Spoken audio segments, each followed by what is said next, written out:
Olá, meninos e meninas, professora Ana Flávia. Estamos mais uma vez de volta com as nossas videoaulas, onde na nossa aula de hoje vamos observar o seu TD avaliativo de maio. Exatamente. Vou explicar as questões para vocês e falar um pouco sobre o assunto que a gente estudou nesse mês de maio, sobre Egito e sobre Mesopotâmia. Você que não assistiu às aulas decorrentes ao nosso assunto, precisa assistir para que consiga responder o seu TD. E você que não enviou as atividades propostas, você que está no online, que não enviou as atividades lá no Class, cuidado com os prazos de entrega. Não deixe passar para você não se prejudicar. E aí vamos às informações sobre o seu TD. Responder de caneta azul ou caneta preta e nada de usar corretivo. Não pode rasurar, então fiquem atentos. Caneta azul ou preta e corretivo. E mais uma vez, você que está no online, o seu TD deverá ser entregue na escola. Professor, eu não peguei o TD ainda, como é que eu faço?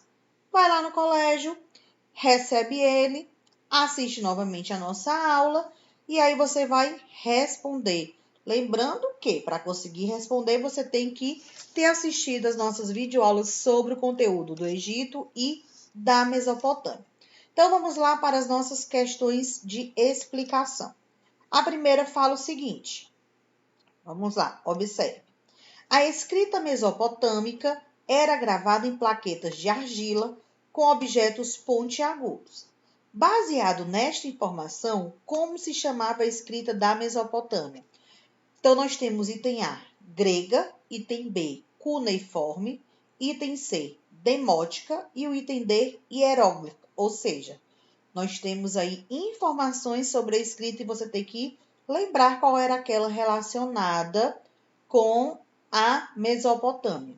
Lembrando vocês que no decorrer das nossas aulas vimos que a Mesopotâmia ela tinha povos, tinha impérios, sumérios, acádios, assírios, babilônicos. Então, um desses povos, eles desenvolveram a escrita. Foi um deles. Foram os sumérios, foram os acádios, foram os assírios ou foram os babilônicos. A gente relembrando um pouco do que estudamos, você vai ter como lembrança os sumérios. Foram os primeiros povos da Mesopotâmia, foram os primeiros povos a desenvolver a escrita, mas a primeira questão quer saber como se chamava essa escrita. Então, fica aí essa dica que já ajuda você a responder. E aí, quem assistiu às aulas, tem as anotações no caderno, tem o seu livro também, o assunto da Mesopotâmia, o assunto do Egito, que vai ajudar você a responder o seu TD sem nenhum problema. Segunda questão. A Mesopotâmia foi habitada por diversos povos. Olha aí, eu acabei de falar para vocês. Quem se ligou, vai conseguir responder numa boa segunda. Que disputavam áreas de terras cultivadas. Quando fala de áreas de terras cultivadas, era agricultura que eles praticavam, cultivo, agricultura. Esses povos formaram a Mesopotâmia. A segunda questão quer saber quem eram esses povos. Aí o item A fala: assírios, babilônicos, amoritas e sumérios. B, mesopotâmicos, persas, hindus e africanos. C, egípcios, mesopotâmicos e asiáticos. D, assírios, sumérios, acádios, amoritas e caldeus. É só você lembrar que foi que eu falei no decorrer das nossas aulas e também olhando suas anotações e o livro lhe ajuda a responder. Vamos para a terceira. Terceira questão. Vamos lá. A respeito do surgimento das primeiras civilizações na passagem da pré-história para a história, é correto afirmar: as comunidades pré-históricas introduziram a competição social e a propriedade privada? B. Nas sociedades civilizadas surgiu a propriedade privada de terras e dos bens, dando origem às diferenças sociais? C. Nas comunidades pré-históricas, cada pessoa disputava os resultados do seu trabalho com os demais membros do grupo? D. É nas sociedades civilizadas que surge um estado denominado pela maioria do povo. Terceira questão, ele quer o item incorreto sobre a passagem da pré-história para a passagem da história. É só você lembrar como se comportava o povo diante do espaço que ele habitava. Quem comandava, quem era a maior autoridade, quem pagava os tributos, que eram os impostos, de que forma a sociedade era dividida. Aí você vai lembrar e vai conseguir responder a terceira questão. Quarta, assinale a alternativa incorreta. Cuidado, ele quer o item errado, o item falso, sobre a sociedade da Mesopotâmia. Então, com base nos itens, vocês vão observar qual aquele que não é verdadeiro, aquele que a informação está entrando em contradição com o que a gente estudou. Item A. Devido à variedade dos povos que dominavam a região ao longo dos séculos, a Mesopotâmia não preservou a mesma organização social. O item A está dizendo que, independente de ter sido sumérios, acádios, caldeus, babilônicos, os amoritas, independente disso, ele está dizendo que a sociedade, a organização não foi dividida, ela não foi preservada. Aí você vai lembrar, cada um desses povos que eu acabei de mencionar para vocês, qual a autoridade maior? Era o imperador. Abaixo do imperador nós tínhamos os sacerdotes. Depois tinha a nobreza, depois tinha os burgueses, aí vinham os comerciantes, vinham os chefes guerreiros, vinham os camponeses e vinham os escravos, que eram aqueles prisioneiros de guerra ou os prisioneiros de dívida. Então, nesse ponto que eu falei para vocês da sociedade, será que os sumérios, acádios, os babilônicos, eles também tinham a mesma característica, ou seja, a sociedade era dividida da mesma forma, ou era de forma diferente? B. Os reis que governaram a Mesopotâmia reinaram com poderes absolutos. Não eram considerados deuses, mas uma espécie de representantes dos deuses. Aí você vai lembrar, os imperadores, os governantes, a autoridade maior. Todos esses grupos, eles eram politeístas. Isso significa que eles acreditavam em vários deuses. Mas a autoridade maior na visão deles era, aí vai a pergunta que é dica para vocês. Essa autoridade maior, eles eram escolhidos por Deus ou era o povo que escolhia eles? Se liguem na dica. C. A sociedade mesopotâmica era composta sempre por homens livres. Não havia regime de escravidão. Mais uma vez você vai lembrar a divisão da sociedade. A pirâmide de divisão da sociedade. Vimos em aulas, vimos em slides, tem no seu livro, tem no seu caderno em informações. É só você se ligar. D. A classe dominante controlava a riqueza econômica. A classe dominante era a classe maior que tinha poder, então controlava a riqueza. A força militar e o saber instituído. O que é saber instituído? O conhecimento. Então, lembrando a vocês, quarta questão é para marcar o item incorreto. Chegamos à quinta questão, sobre o Código de Hammurabi. Lembrando que esse código fez parte de um dos impérios da Mesopotâmia. Aí você vai lembrar. Foi dos sumérios, foi dos acádios, foi dos assírios, foi dos babilônicos. E aí? E aí? Conseguiram lembrar? Conseguiram? Para quem não lembrou, vamos lá. O Código de Hammurabi, ele está relacionado com o nome ao próprio imperador, o próprio rei, que se chamava Hammurabi. E aqui nós temos o texto para vocês. Ele protege a propriedade, a família, o trabalho e a vida humana. O autor de roubo por arrombamento deveria ser morto e enterrado em frente ao local de fato. As penas eram cruéis. Jogar no fogo, roubo em um incêndio, cravar em uma estaca, homicídio praticado contra o cônjuge. Cônjuge é com quem você é casado. mutilações corporais, cortar a língua, cortar o seio, cortar a orelha, as mãos, arrancar os olhos, tirar os dentes.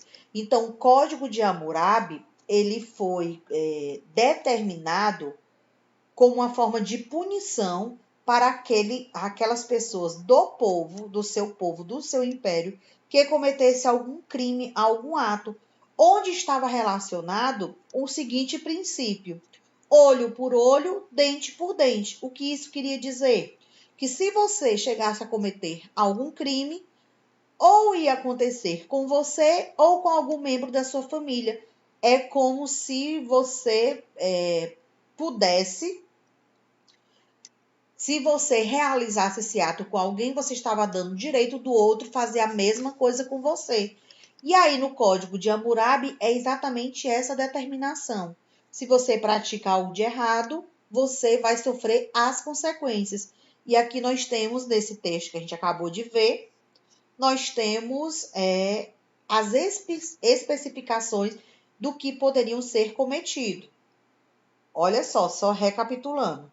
Poderiam arrancar as mãos, orelhas, os olhos, cortar os seios, tirar os dentes, cortar a língua, enfiar, cravar uma estaca, aí no caso poderia ser no coração, jogar fogo na pessoa, ou seja, a pessoa morrer queimada, vários atos de crueldade. E por que que o rei Hammurabi determinou? Exatamente para impedir que o seu povo ficasse em constante conflito, que quando ele fosse procurar cometer algo de errado, ele lembrasse que ele iria sofrer algumas dessas ações. Aí o item A. O que foi o Código de Hammurabi? Vocês vão dizer o que foi que esse código significou para o povo. B. Como o Código de Hammurabi foi registrado, ou seja, onde ele foi escrito. Foi num papel, foi numa parede, foi em argila, foi no barro. Vocês vão dizer como ele foi registrado, ou seja, de que forma ele foi representado. C. O Código de Hammurabi foi escrito na base da lei do talião, que significa olho por olho e dente por dente. E aí, com suas palavras, aqui no item C, da forma como você entende, vocês vão explicar esse princípio. O olho por olho e dente por dente. Se você prestou atenção à explicação do início da quinta questão, já ajuda você a desenvolver a sua resposta. Então, nesse momento, você pode retornar um pouco à aula e prestar atenção no que eu falei, se você deixou passar, e responder os seus itens. Item A, B e C é sobre o Código de Hammurabi. E aí, o que é que vocês vão perceber a partir de agora? Até a quinta questão, a gente estava falando sobre Mesopotâmia. Da sexta questão em diante, vamos para um novo assunto, que é o Egito, que também estudamos no decorrer das nossas aulas. Sexta fala o seguinte: observe a imagem e responda. Nós temos a imagem que mostra o processo de desenvolvimento que a gente encontra aqui, tanto a Mesopotâmia como o Egito. E nós temos os rios que fazem parte desse processo de desenvolvimento.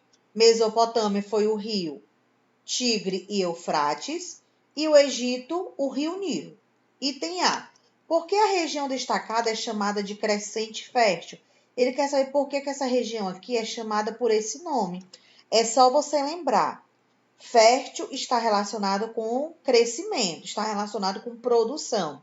Então, o Egito, utilizando as águas do rio Nilo, praticava qual a principal atividade econômica que ele praticava?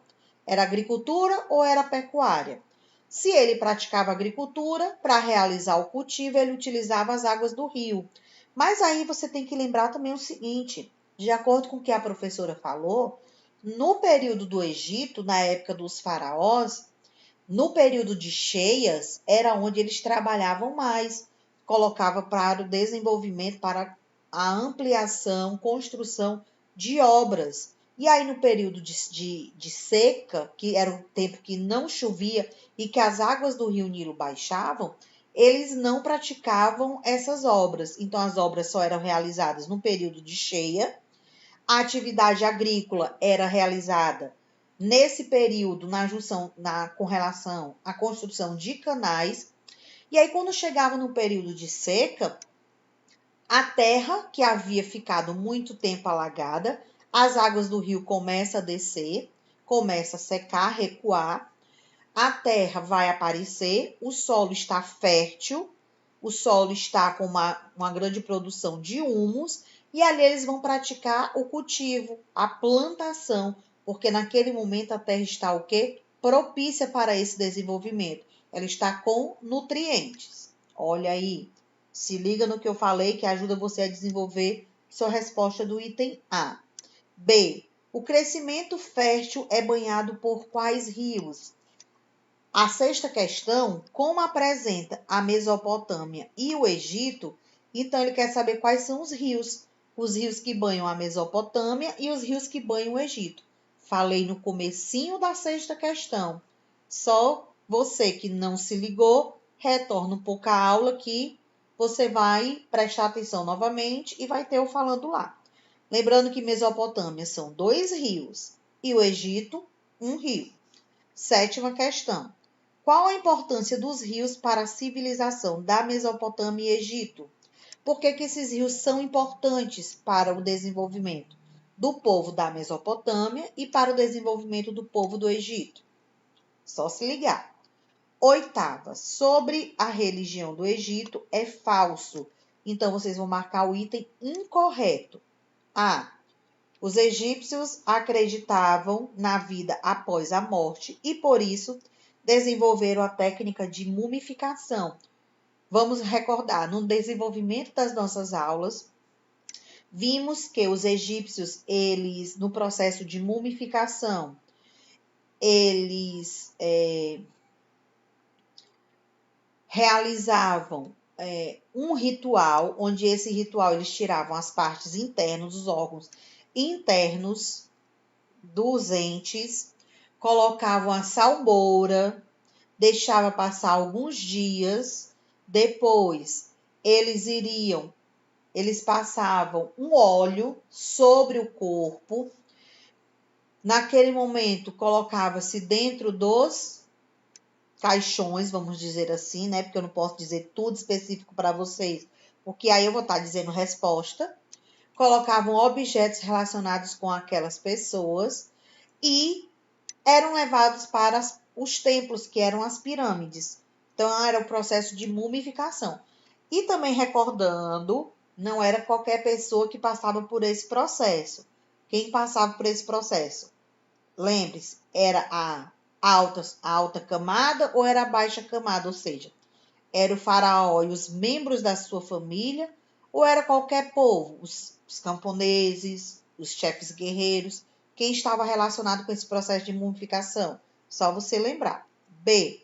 Os egípcios não acreditavam na vida após a morte e seguiam a religião monoteísta. Os egípcios, eles eram monoteístas ou politeístas? C. Os egípcios acreditavam na existência de vários deuses, por isso eles tinham a religião politeísta. D de dado. Na religião egípcia, muitos animais eram considerados sagrados. Por exemplo, gato, jacaré, água, serpente. Aí você tem que se ligar no que eu estou colocando para vocês. Muitos animais. Aí o exemplo, gato, jacaré, água e serpente. Se ligue nisso aí. E chegamos às nossas 2 últimas questões sobre o TD explicativo da aula de hoje. Nona, na arquitetura do Egito Antigo, podemos destacar as pirâmides. Qual era a principal função dessas pirâmides? Elas foram construídas pelos escravos no período de cheias do rio Nilo, com a mando do imperador, do faraó. Mas qual o objetivo das pirâmides? Por que elas foram construídas? Você tem que lembrar daquele tempo, com base naquele tempo, e não hoje. Hoje é questão turística. Mas no tempo do faraó, qual era o objetivo? Aí vocês vão ler o item, cada um dos itens, e ver qual é o correto. Questão 10. Quais povos fizeram parte da civilização mesopotâmica? Olha aí, entrando em mais uma questão mesopotâmica. Vimos lá no comecinho as questões sobre a Mesopotâmia, tivemos alguns do Egito e agora a gente vai encerrar com a Mesopotâmia. Quais foram esses povos que fizeram parte da civilização da Mesopotâmia? Se você se ligar no decorrer do seu TD, tem itens, tem questões que lhe ajudam a responder essa questão.